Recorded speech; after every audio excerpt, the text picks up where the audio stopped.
Good morning. ये हमारी BSc part 2 organic chemistry की क्लास है।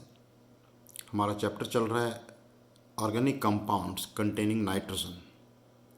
इसमें अब तक हमने पढ़ा है aliphatic nitro compounds, aromatic nitro compounds और उनकी रिएक्शंस।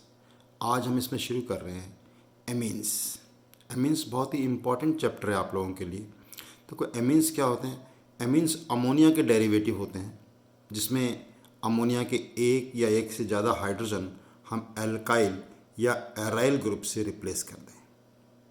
एलिफेटिक हो सकते हैं, एरोमेटिक हो सकते हैं, depending upon the number of alkyl और एराइल ग्रुप। इनका क्लासिफिकेशन हम प्राइमरी, सेकेंडरी और टर्शरी में हम कर सकते हैं। राइट। सबसे पहले मैं बताता हूँ कि प्राइमरी, सेकेंडरी, टर्शरी एमीन्स क्या होते हैं, इनमें फंक्शनल ग्रुप क्या होते हैं, अमोनिया के डेरिवेटिव्स क्या होते हैं। देखिए, इसको समझने के लिए हमने कहाँ से स्टार्ट किया, बीच में मैं लिखा अमोनिया। अब सबसे पहले हमने अमोनिया का एक एच रिप्लेस किया किससे? एक एल्काइल ग्रुप से। एक एल्काइल ग्रुप से रिप्लेस करेंगे तो क्या बन जाएगा? RNH2। जिनमें फंक्शनल ग्रुप एमिनो ग्रुप हो वो सब क्या होते हैं? प्राइमरी एमीन्स होते हैं। ये सब क्या होते हैं? Primary amines. राइट। इनके अंदर जो फंक्शनल ग्रुप होगा वो क्या होगा? NH2। NH2 को क्या बोलते हैं? Amino group. लेकिन मान लो हमने अमोनिया के दो हाइड्रोजन जो है दो एल्काइल ग्रुप से रिप्लेस कर दिए। दो एल्काइल ग्रुप लगा दिए इसके अंदर हमने। तो दो एल्काइल ग्रुप लगा देंगे तो चीज़ क्या बन जाएगी? R2NH। इस प्रकार के कंपाउंड को हम क्या बोलेंगे?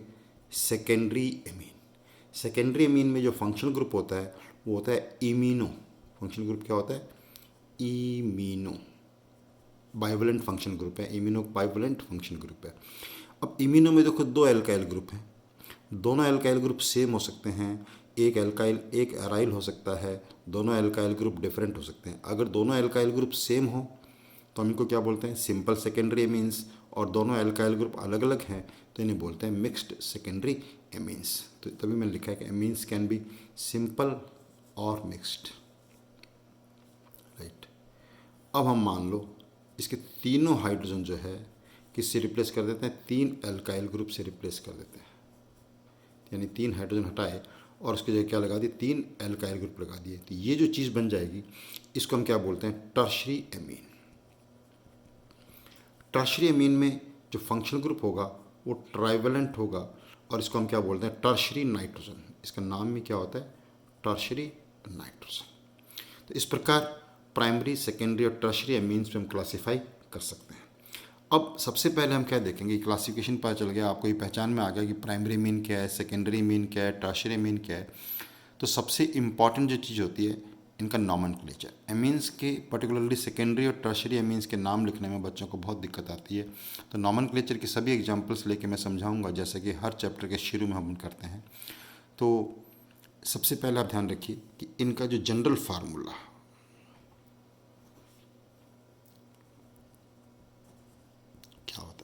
इनका जनरल फार्मूला क्या होगा? CnH2n+3n। And depending upon number of carbon हम मॉलिक्यूलर फार्मूला उसका हम कैलकुलेट कर सकते हैं। राइट। अब दूसरी चीज़ ध्यान रखो, अब नॉमेनक्लेचर लिखना है आपको कॉमन सिस्टम में और IUP सिस्टम में। केवल एक ही रूल ध्यान रखना है। देखो मैं लिख के बताता हूँ आपको कि कॉमन सिस्टम में कोई भी एमीन हो तो उसको हम क्या बोलेंगे? Alkyl amine. Alkyl amine. जैसे इसको क्या बोलेंगे हम? एल्काइल अमीन, डाई एल्काइल अमीन, ट्राई एल्काइल अमीन। अब डाई एल्काइल और ट्राई एल्काइल अमीन में हो सकता है कि दोनों एल्काइल ग्रुप अलग अलग हों। अगर अलग अलग एल्काइल ग्रुप हैं तो हम इनको अल्फ़ाबेटिकल ऑर्डर में लिख के इनके नाम के आगे क्या लगा देंगे? एमीन लगा देंगे। IUP सिस्टम, चाहे हमारा प्राइमरी, सेकेंडरी, टर्शरी कोई भी एमीन हो, इनका नाम क्या बनेगा? एल्केनामाइन। क्या नाम बोलता है इनको? एल्केनामाइन, यानी कॉरस्पॉन्डिंग एल्केन। जितने एल्केन की हमने चेन बनाई है उसके लास्ट का ई हटा के हम सफिक्स क्या लगा देंगे? एमीन, सिंगल एमीन में एल्केनामाइन। बस ये दो रूल आते हैं तो किसी भी प्रकार के एमीन्स का आप नाम लिख सकते हैं। ये तो इंट्रोडक्शन हो गया कि what are amines, primary, secondary, tertiary amines क्या होते हैं, जनरल फार्मूला क्या होता है, कॉमन सिस्टम हम इनको क्या बोलते हैं, IUPAC सिस्टम में हम इनको क्या बोलते हैं।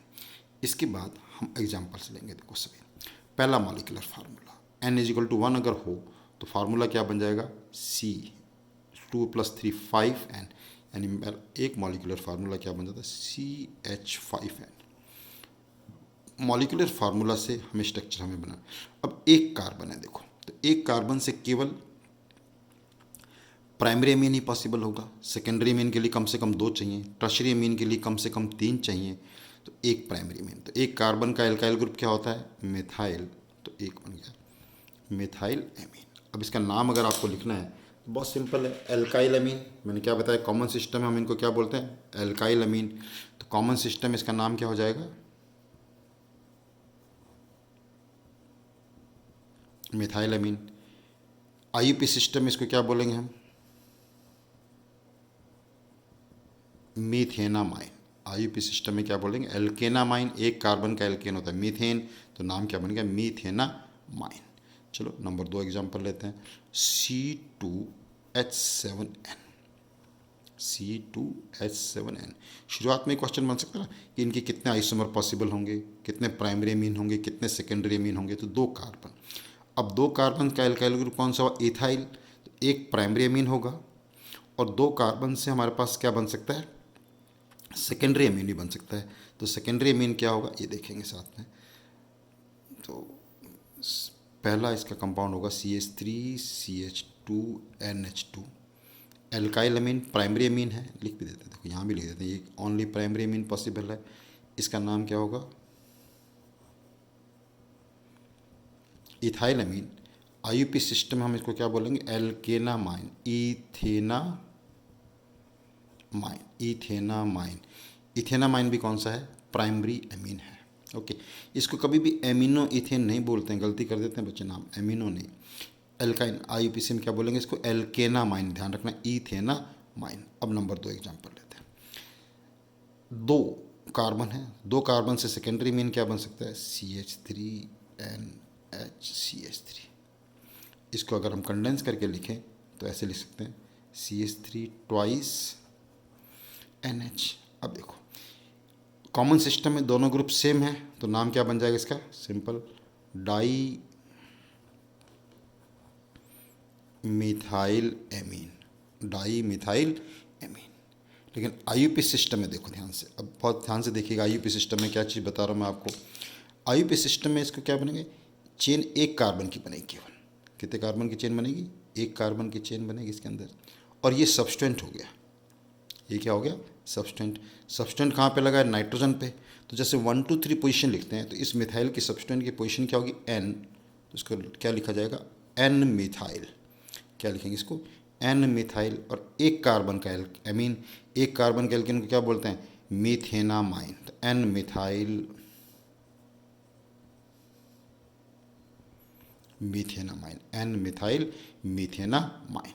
I hope this is clear. नाम लिखना आ गया आपको, पता चल गया साथ में कि एक प्राइमरी अमीन पॉसिबल होगा और एक सेकेंडरी अमीन पॉसिबल होगा। चलो नेक्स्ट पे मूव करते हैं।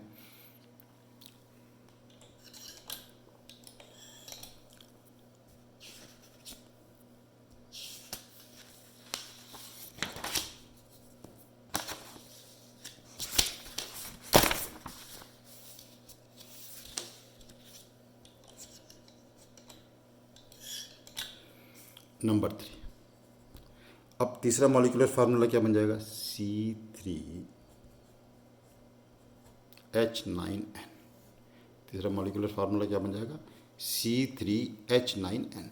सबसे पहले आपको ये देखना है कि इससे कितने प्राइमरी पॉसिबल होंगे, कितने सेकेंडरी और कितने टर्शियरी। देखो 3 का मतलब क्या हो गया, प्रोपाइल अमीन। प्रोपाइल कितने होते हैं आपको मालूम है, 2। तो इसलिए 2 तो क्या हो जाएंगे, इससे प्राइमरी अमीन पॉसिबल हो जाएंगे। 2 क्या पॉसिबल हो जाएंगे, इससे प्राइमरी अमीन पॉसिबल हो जाएंगे। 3 कार्बन को हम कितने भागों में बांट सकते हैं, 2 + 1। तो एक क्या हो जाएगा इसके अंदर, सेकेंडरी अमीन हो जाएगा। और क्योंकि 3 कार्बन है तो 3 कार्बन से एक क्या बन जाएगा हमारे पास, टर्शरी अमीन भी बन जाएगा। तो यानी C3H9n से प्राइमरी, सेकेंडरी और टर्शरी तीनों प्रकार के अमीन्स जो हैं वो पॉसिबल होंगे। अब उन तीनों के मैं आपको स्ट्रक्चर और नाम लिख के बताऊंगा, उससे आपको नॉमेनक्लेचर और आइसोमेरिज्म बिल्कुल क्लियर हो जाएगा। चलो एग्जाम्पल लेते हैं। Number 1, total number of iso, शुरुआत का क्वेश्चन है कितने आइसोमेरिक एमीन्स पॉसिबल हैं इससे, तो आपको आंसर आना चाहिए कितने आइसोमेरिक एमीन पॉसिबल है, 2, 3 और 1 4, 4 में से एक 2 प्राइमरी, 1 सेकेंडरी और 1 टर्शरी होगा। नाम लिखते हैं चारों के। Number 1 CH3 CH2 CH2 NH2। Number 2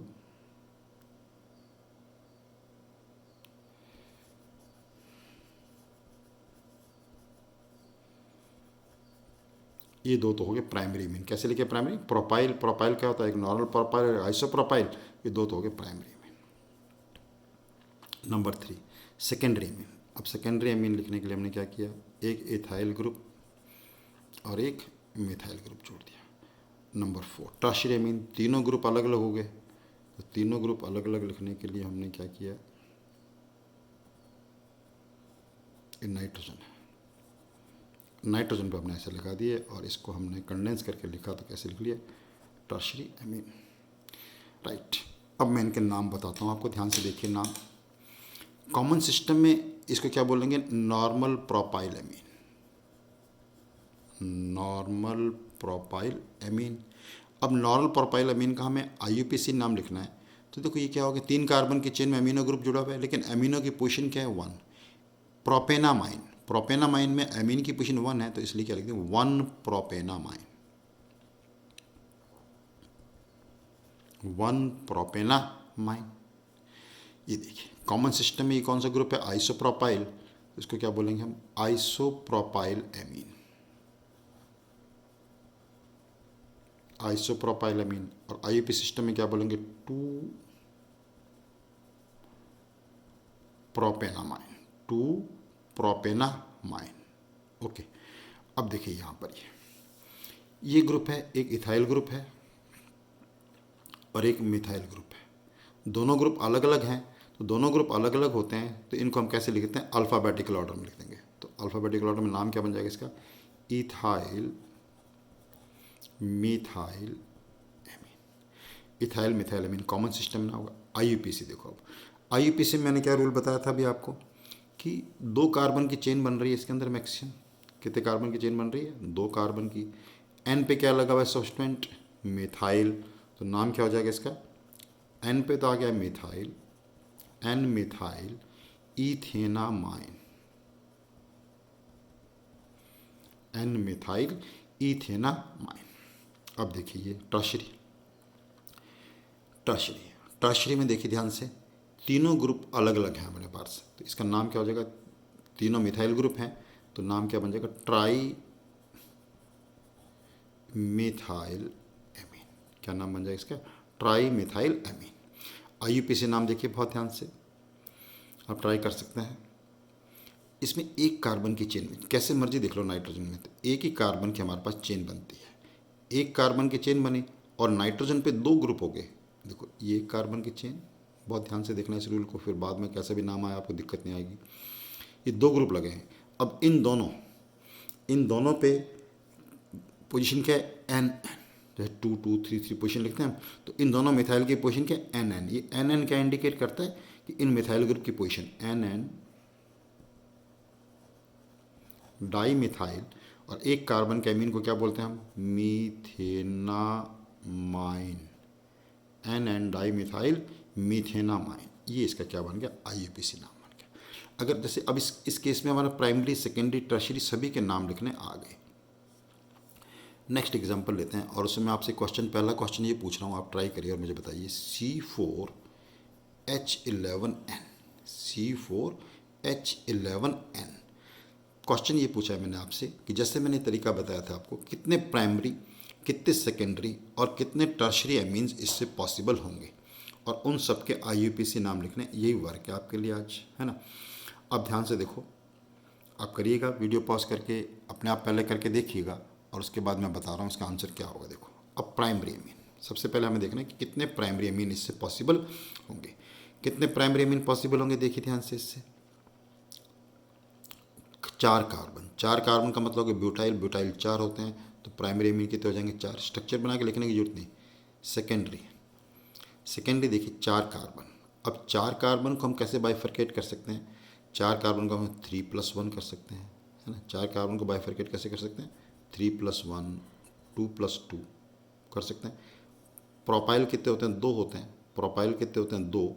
2 इससे पॉसिबल हो जाएंगे, एक इससे कम्बिनेशन पॉसिबल हो गया, तो सेकेंडरी अमीन कितने पॉसिबल हो जाएंगे अपने पास? 3। अब बात आई टर्शरी। अब 4 कार्बन को कैसे भी कर लो, 3 भागों में बांटने हैं तो एक ही पॉसिबल हो जाएगा, तो एक क्या हो जाएगा? टर्शरी अमीन। यानी टोटल इस फार्मूला से हमारे पास 8 आइसोमेरिक एमीन्स पॉसिबल होंगे। कितने एमीन्स पॉसिबल होंगे? 8 आइसोमेरिक एमीन्स जो हैं इससे पॉसिबल होंगे। ओके, अब उनमें से 8 के स्ट्रक्चर में आपको लिख के दे रहा हूँ और उनके आपको IUPAC नाम लिखने हैं। ये आपके लिए एक्सरसाइज भी है आज के लिए, और नहीं आएगा तो फिर मैं बताऊँगा। ओके, नंबर 1 केवल IUPAC नाम लिखिएगा इनके। नंबर 2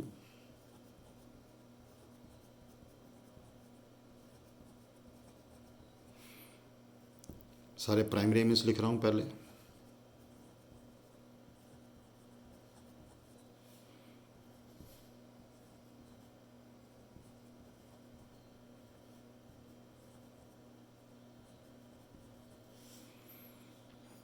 नंबर 5 अब मैं सेकेंडरी एमीन लिखूंगा। देखो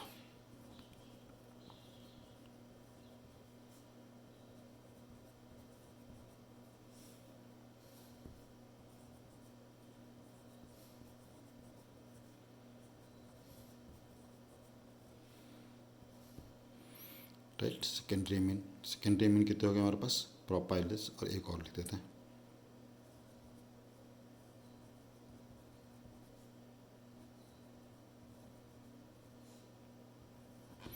अब टर्शरी एमीन।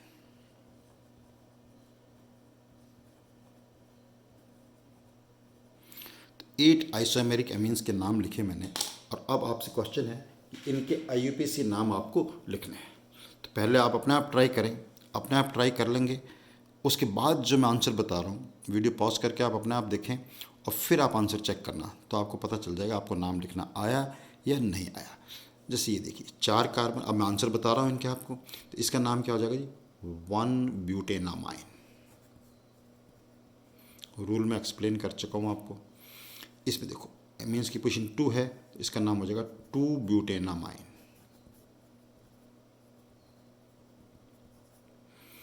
ये देखिए ध्यान से। अब इस पोजीशन में क्या है? 3 कार्बन की आपके पास चेन बन रही है। पोजीशन नंबर 2 पे क्या है? यहाँ पर मिथाइल है, तो नाम क्या बन जाएगा? 2-मिथाइल 1-प्रोपेनामाइन। कि मैंने 8 नाम लिखे थे, और 8 में से अगर आपने 4 भी सही लिखे हैं ना, तो मानूंगा कि आपने कुछ सीखा नोमेनक्लेचर में। राइट, ये देखिए इस कार्बन में गलती होती है इस नाम में हमेशा। चेन 3 कार्बन की बनेगी। 3 कार्बन की चेन में पोजीशन नंबर 2 पे क्या लगा? मिथाइल, तो इसका नाम हो जाएगा 2-मिथाइल 2-प्रोपेनामाइन। 2-मिथाइल 2-प्रोपेनामाइन। इसमें बहुत अच्छा क्वेश्चन आता है कॉम्पिटिटिव एग्जाम्स में। देखो टर्शरी अमीन, टर्शरी मिथाइल अमीन, कॉमन नेम क्या होगा इसका? ट्राईमिथाइल अमीन। ट्राईमिथाइल अमीन, तो ट्राईमिथाइल अमीन जो है, trimethyl amine is primary amine, secondary amine और टर्शरी अमीन। तो इसका काम क्या होगा? It is a primary amine, क्योंकि इसके कॉमन नाम क्या होता है? Tertiary butyl amine. जो कॉमन नाम लिखा टर्शरी ब्यूटाइल अमीन, इसका कॉमन नाम हो जाएगा जैसे सेकेंडरी ब्यूटाइल अमीन। तो सेकेंडरी ब्यूटाइल अमीन इज, तो अब समझो secondary butyl amine is a primary amine. Secondary butyl group है, टर्शरी ब्यूटाइल ग्रुप है, tertiary butyl amine is a primary amine. अब इसका नाम देखिए, इसका नाम क्या होगा? एन मिथाइल, एन पे मिथाइल लगा हुआ है, और उसके बाद 3 कार्बन की चेन, 1-प्रोपेनामाइन। 1, ये नाम बहुत अच्छा आता है, काफ़ी एग्जाम्स में आपको आ सकता है, डायरेक्ट क्वेश्चन आ जाएगा, राइट डाउन इट्स नेम। इसके नाम लिखने में काफ़ी गलती करते हैं। देखो 3 कार्बन की चेन है, एन पे क्या लगा? मिथाइल, तो ध्यान से देखना इसका नाम। इसका नाम क्या बन गया हमारे पास? पेन चेंज करना एक बार। एन पे मिथाइल है, और पोजीशन नंबर 2 पे अमीनो ग्रुप है, 3 कार्बन की चेन है, N methyl two propanamine. N methyl 2 propanamine. ये एग्जांपल काफ़ी इंपॉर्टेंट है नॉमेनक्लेचर के लिए आपके लिए। ये सिंपल है, डाईइथाइल अमीन, तो इसके अंदर क्या हो गया, एन पे कौन सा ग्रुप लगा है, ethyl, N ethyl ethanamine, N ethyl ethanamine. इसमें देखिए 2 ग्रुप लगे हैं, टर्शरी अमीन है, टर्शरी अमीन में एन एन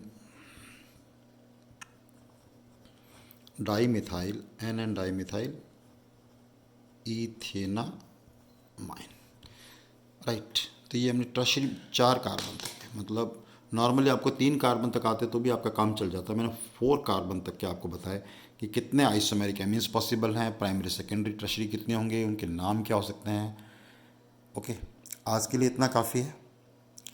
इसको अच्छी तरह पढ़ें, बहुत ध्यान से देख के अपने नोट्स बनाएं कॉपी में, और समझ लें कि नोमेनक्लेचर हम कैसे किया जाता है। इसके बाद यहीं से कंटिन्यू करेंगे हम। Keep doing your work. Thank you very much.